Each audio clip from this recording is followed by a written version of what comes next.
రాయలసీమ, ప్రకాశం, కృష్ణా, గుంటూరు అని చెప్పిన తర్వాత ఇంకా మీవేవో తప్పు చేసావు. జగన్మోహన్ రెడ్డి చెప్పిండు, గౌరవ ముఖ్యమంత్రి గారు చెప్పిండు. మీకు ఒకటే చెప్తున్నా అధ్యక్ష, మా గౌరవ మంత్రివారు ఉత్తమ్ కుమార్ రెడ్డి చెప్పాను, మీకు ఏమన్నా నల్గొండ కాదు కదా, నల్గొండ రావాలంటే మన 60 రోజుల కింద ఎన్నికలు 60 రోజుల కింద జరిగిన అధ్యక్ష. ఎంత చేసా అధ్యక్ష? ఎక్కడ కూడా డిపాయిడ్ బొటాబొటి డిపాయిడ్ తెచ్చినాక 11 సీట్లల్లో ప్రజలు చెప్పుతో కొట్టినట్టు ఒక్కొక్క ఎమ్మెల్యే 60-70 వేలతో గెలిచినంటే నల్గొండ జిల్లాని మోసం చేసిండు. నల్గొండ జిల్లాని మోసం చేసింది కాబట్టి ఆ విధమైన రిజల్ట్ ఇచ్చాను. ఇవాళ అధ్యక్ష ఆ రోజు మా జిల్లాకు చెందిన మంత్రి ఉన్నట్టు దగ్గర 10 ఏళ్ళు ఇవాళ సభలో లేడు. ఇవాళ సభలో లేడంటే మొఖం లేక జగదీష్ రెడ్డి గారి గౌరవ శాసనప్పుడు మొఖంలో లేడు. ఎందుకంటే కేసీఆర్, హరీష్ రావు, జగదీష్ రెడ్డి కలిసి మా జిల్లాని నాశనం చేసిండు. దక్షిణ తెలంగాణ నాశనం చేసి ఇవాళ మంచినీళ్ళు లేక అధ్యక్ష ట్యాంకర్లతోని ఇవాళ మళ్ళా ఫ్లోరైడ్ నీళ్ళు తీసుకొచ్చే అధ్యక్ష మాది 2004లో కాంగ్రెస్ ప్రభుత్వం వచ్చినప్పుడు సాగర్కి వెళ్ళి తీసుకొచ్చి కృష్ణా వాటర్ తాగిన వాళ్ళు ఇవాళ వీళ్ళ పుణ్యమా అని వ్యవసాయం మర్చిపోండి. తాగటానికి నీళ్ళు లేక ఫ్లోరైడ్ నీళ్ళు తాగుతాం అధ్యక్ష. అందుకనే క్షమాపణ చెప్పాలి. ఇదే కేసీఆర్ గారు బయలుదేరే ముందు ముక్కు నేలకు రాసి నల్గొండ జిల్లాలో ఎంటర్ చేయాలని చెప్పి అదే మరొకసారి చెప్తున్నా. మీరు జగన్మోహన్ రెడ్డి గారు స్టేట్మెంట్ తీసిన తర్వాత మీ తలకాయ ఎడబెట్టుకుంటారు.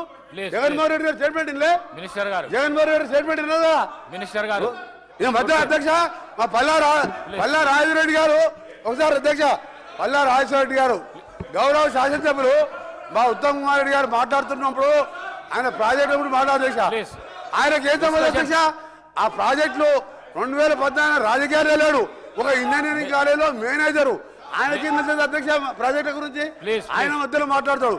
అందుకని చెప్తున్నా అధ్యక్ష, మళ్ళీ డిమాండ్ చేస్తున్నాం, క్షమాపణ కాదు, తల తిరిగి నల్గొండ జిల్లా ప్రజలు నల్గొండ జిల్లా పెట్టే కాలు పెట్టి అర్హత కూడా లేదని చెప్పి కేసీఆర్ గారికి మరొకసారి హెచ్చరిక చేస్తున్నాం. హరీష్ రావు గారు ప్లీజ్ సార్. ఇప్పుడు స్పీకర్ సార్,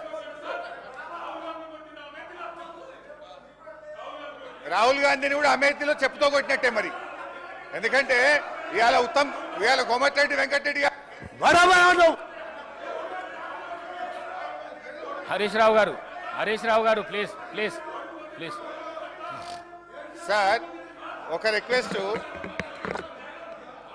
స్పీకర్ గారితో. నా రిక్వెస్ట్ ఏంటంటే కోమటిరెడ్డి వెంకటరెడ్డి గారు మాట్లాడినటువంటి వ్యాఖ్యలు ఆయన విత్డ్రా చేసుకోవాలి, బేషరతుగా క్షమాపణ చెప్పాలి, లేదంటే మీరైనా దాన్ని సభ యొక్క రికార్డుల నుంచి తొలగించాలి. అప్పటిదాకా నేను మాట్లాడడం సార్.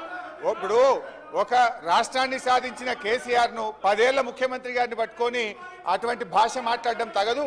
మేము కూడా అనొచ్చు, రాహుల్ గాంధీ గారిని అమేథీలో చెప్పుతో కొట్టారని మేము అనలేమా? So let him withdraw the word, then I will speak. లేదా మీరైనా తొలగించండి. తప్పకుండా రికార్డులను పరిశీలించి తొలగించే ప్రయత్నం చేస్తా.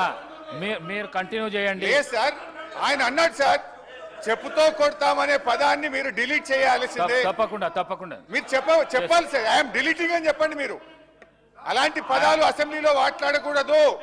I'm deleting. Thank you. Please continue.